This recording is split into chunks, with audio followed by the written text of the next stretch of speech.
Agora vamos para a página de número 28, você já está com seu e-book, sua apostila aberta, e nós vamos falar sobre a difícil tarefa de educar que compete a nós pais.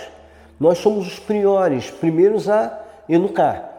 Agora, a escola ela continua na educação, mas na educação de desenvolvimento social. No desenvolvimento, agora educar mesmo. Aquela educação básica compete a nós pais. Aí no 2.1, na página de número 28, o psicólogo, o Dr. James Dobson, ele descobriu duas coisas importantes, está logo no primeiro parágrafo. Duas categorias de crianças ao estudar o comportamento. A primeira categoria é a difícil, que é a criança geniosa, e a segunda é a tratável, que é a criança dócil. Então nós temos basicamente dois grupos de crianças. Primeiro, aquela que é geniosa e aquela que é aceitável, aquela que é dócil. Então é muito mais fácil trabalhar com a dócil do que trabalhar, logicamente, com a geniosa. Mas não quer dizer que nós não possamos transformar a criança geniosa em uma criança dócil, não é verdade? E também a criança dócil ela pode receber uma transformação de comportamento e se tornar geniosa. Isso é complicado, né? Isso é abstrato. Mas ele fez essa grande descoberta. Então ele continua dizendo, não é, o Dr. Dobson? Ele esclarece que nem sempre a criança que se enquadra em uma das categorias, podendo oscilar entre a teimosia e a docilidade, e que a rebeldia tende a se agravar na adolescência, decrescendo geralmente na idade adulta. Então é uma coisa muito interessante no comportamento da criança. Criar filhos é um desafio para qualquer casal, especialmente quando estes filhos começam a evidenciar um temperamento difícil, pouco maleável, pouca flexibilidade. Entretanto, algumas sugestões apontadas por Dobson podem nos tornar a nossa tarefa menos árdua e até mesmo prazerosa em lidar com essas crianças. Dentro ainda da questão da difícil tarefa de educar o filho, nós temos agora aí na tela, vai aparecer para você, uma figura muito importante, tá? Ainda dentro da página 28, mas vai aparecer a figura de pais cuidando de seus filhos. A educação não pode ser delegada somente à escola. Aluno é transitório, filho é para sempre. Então nós como pais, nós temos que entender que seu filho hoje, da primeira à quarta série, ele vai estudar numa escola, mas depois no ginasial ele vai estudar em outra escola, ou pode estudar na mesma escola sempre. Mas o importante é que nas escolas ele é transitório, ele passa por uma, passa por duas, passa por uma faculdade. Porém, como filho, nunca vai deixar de ser filho. Eu tenho uma menina de 23 anos, eu chamo ela de criança. Sempre quando eu encontro algumas pessoas, amigos meus, que já têm filho, eu pergunto, como vão as suas crianças? É o modo da gente, de nós pais, trabalharmos, acharmos ainda que os nossos filhos são crianças depois deles terem crescidos e atingido a maturidade. Mas isso aí é uma coisa minha, tá? Não é uma coisa sua, né? Outra coisa, educação de ensino é com a escola, educação de valores é com os pais. Vou repetir, educação de ensino, escola, educação de valores, pais. Então, nessa figura aí, você vai observar que nós estamos falando justamente sobre isso. Quem dá o ensino é a escola e quem dá os valores são os pais. Então, pais, nós somos responsáveis. Agora, se na escola ele está indo mal, algum valor, alguma coisa, ele não está se condicionando dentro dos valores e dos padrões de uma família normal. Então, nós temos que abrir os nossos olhos. Mas então, voltando agora para você, Capelão, então, essa é uma área importante para trabalhar. Você pode desenvolver trabalho com os pais, você sabia? É muito importante. Quantos pais levantando uma bandeira de SOS, de help, socorro, e não tem uma pessoa para ajudar. E você sabendo que esse aluno ele está com um problema dentro da escola, você vai pedir à diretora, vai pedir ao professor para poder fazer uma reunião com os pais. Isso é muito importante. Olha que coisa interessante. Eu morei nos Estados Unidos durante muitos anos. E a minha menina, Jéssica, ela quando foi para os Estados Unidos, ela foi com 4 anos de idade. Então chegou lá, ela não sabia falar inglês. Então ela sofreu muito, porque ela dentro de sala de aula tinha dificuldades. E uma das maiores dificuldades que ela chegava em casa e falava, pai, eu não consigo falar essa língua, eu nunca vou aprender a falar essa língua, todo mundo fala, menos eu. E 6 meses depois, ela já não queria mais falar o português. Mas uma coisa, mesmo sendo pequena, ela me trouxe alguns problemas. Filhos trazem problemas. E nós éramos chamados, então, pela direção da escola para saber como a gente estava. Nos Estados Unidos tem uma coisa muito interessante. Quando o aluno não vai bem, preste bem atenção, quando o aluno não vai bem nas provas na escola, eles chamam logo os pais, porque eles acham que o problema justamente está nos valores dos pais. Então eles conversam com a gente, a administração conversa com a gente, o professor conversa com a gente, a diretora conversa com a gente, pergunta como está o nosso relacionamento, como se nós estamos brigando em casa, se a criança está participando de alguma confusão. Então ali nós passamos por uma sabatina para mostrar que, na verdade, a criança pode ter um problema fora da escola. Isso é muito importante. É nisso que entra a sua presença, capelão, para atuar nessa área de conflitos com os pais, para que o aluno tenha um desenvolvimento normal, um desenvolvimento acima do seu potencial dentro das escolas. Então, não é fácil educar filhos. Aí, continuando ainda, você vai ter uma figura, mais uma figura, e eu estou aí na tela junto com você. Valores nem sempre se comunicam com palavras. Vou repetir. Valores nem sempre se comunicam com palavras. Você tem aí um pai e tem um menino ajoelhados orando juntos. Mas valores se comunicam através de exemplos. Olha que coisa interessante. Existe um filósofo chamado James McCoy. Ele diz o seguinte, existem pessoas que dão bons testemunhos. Elas constroem com uma das mãos. Existem pessoas que dão bons testemunhos e bons exemplos. Ela constrói com ambas as mãos, mas existem pessoas que constroem com uma das mãos e destroem com outra mão. Então, isso é uma coisa que tem acontecido diversas vezes dentro do lar.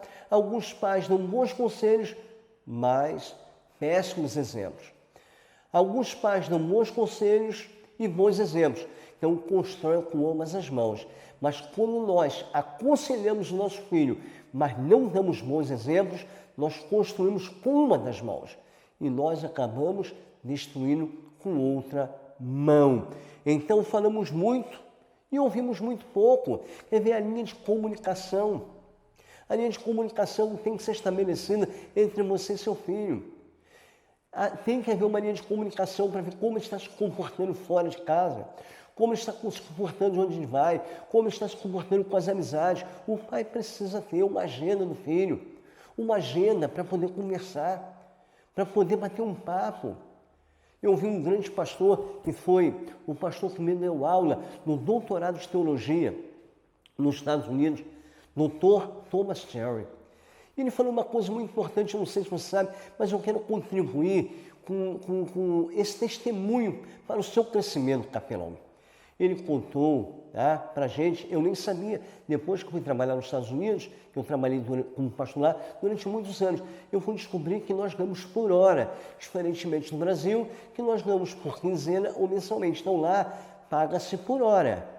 Então um dia ele foi surpreendido. Na sua agenda havia o nome de uma menina. E o nome daquela menina era o mesmo nome da sua filha.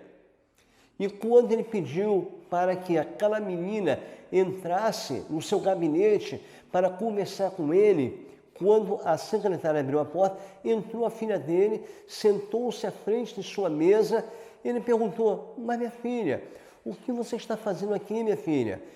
A gente pode conversar em casa, a gente pode conversar em diversos lugares. Ela falou assim, pai, eu paguei 2 horas do seu salário para o Senhor me dar um pouco de atenção, porque em casa o Senhor não me dá atenção. Aquela menina pagou 2 horas do salário do seu pai, que era o pastor da igreja, para poder conversar com ele. Presta bem atenção, quantas vezes nós não dialogamos, não criamos uma linha aberta com os nossos filhos. E nós queremos que os nossos filhos sejam perfeitos, sejam maravilhosos, tirem notas boas nas escolas, sejam alunos responsáveis, sejam alunos de ponta. Se em casa nós não damos a menor atenção para os nossos filhos. A educação começa dentro de casa, a comunicação começa dentro de casa, o diálogo começa dentro de casa. Se nós começarmos a mudar o nosso panorama como pais e conversar com os nossos filhos de casa para fora, nós vamos ter alunos melhores nas escolas. A gente está ministrando essa aula, mas essa aula também serve para mim, serve para você, que tem filhos que estão nas escolas e sabe muito bem que às vezes você também, como capelão, está tendo um problema com algum filho dentro de uma escola. Então, a palavra convence, de fato, mas o exemplo, ele arrasta multidões. Vou repetir, uma palavra bem colocada, ela pode resolver, ela pode convencer, mas nada mais forte do que o exemplo. Então, vamos construir um patrimônio intelectual, um patrimônio emocional, cognitivo, processado na mente dos nossos filhos através daquilo que nós somos verdadeiramente. Então, voltando sobre a educação precisa que os pais deem exemplo. E a terceira coisa, na difícil arte, ou na difícil tarefa de educar o filho ainda, você está me vendo nessa tela, que muitas pessoas não perdem o seu filho na rua, mas muitas pessoas perdem o seu filho dentro de casa. Biblicamente, nós vamos encontrar isso. Biblicamente, tá? O próprio Samuel, que foi juiz, foi profeta, ok? E foi sacerdote. Ele perdeu os seus filhos dentro de casa. Davi perdeu os seus filhos dentro de casa. Se a gente observar a vida de outros patriarcas, como Abraão, como Isaac e Jacó, que também perderam seus filhos, porque amavam mais a um do que o outro, davam mais atenção a um do que o outro. Então, às vezes a gente pensa que perdeu. Quando a gente perde um filho para o mundo, é porque nós já tínhamos colocado uma barreira na linha da comunicação e do diálogo. Primeira coisa, está nessa foto aí, cuide. Olhe nos olhos e converse. Sorria junto com seu filho, abrace, participe, ame, dê atenção, brinque junto com seu filho. Quanto tempo você não pega uma bola para brincar com o seu filho? Quanto tempo você não leva o seu filho ao Maracanã, a qualquer tipo de jogo para assistir? Né? Mesmo que você seja um time, na hora que você vai estar torcendo pelo time do seu filho, torça com eles juntos. Isso não é hipocrisia, não. Isso é cuidar. Isso é cuidar do seu filho. Eu estou lembrando agora de um pastor, o pastor do Paraná, de Belo Horizonte. Ele deu um testemunho maravilhoso, não me lembro agora o nome dele, mas é um pastor de uma grande igreja, Igreja Batista, no Paraná. E ele disse o seguinte, que o filho dele gostava muito de assistir o jogo do Cruzeiro. E desde pequeno o filho ia assistir, mas ele com aquela religiosidade nunca ia, porque ele era pastor, né? Pastor não podia ir, não podia assistir. Um dia ele viu que estava perdendo o seu filho. E ele simplesmente quebrou o paradigma. Comprou uma bandeira, vou falar o nome do time, do Cruzeiro, uma bandeira enorme. Foi lá, comprou o convite para ele, para o seu filho, os ingressos. Falou, filho, hoje o pai vai com você. E sabe o que aconteceu? Os dois foram. O time venceu, eles se abraçaram, choraram. E aquele pastor teve o seu filho de volta para a igreja por um simples ato de cuidar, de dar atenção, de sair, de brincar junto, de viajar junto, de trocar ideias. Eu te pergunto, como pai, quanto tempo você não se senta e troca uma ideia produtiva com seu filho? Às vezes seu filho senta à mesa para conversar com você, mas você tem tanta tarefa para resolver que não consegue dar atenção ao seu filho. A pergunta que faz é a seguinte: como você quer que o seu filho tenha um desempenho maravilhoso na escola, se ele não tem um desempenho maravilhoso com a sua presença, pai, com a sua presença, mãe?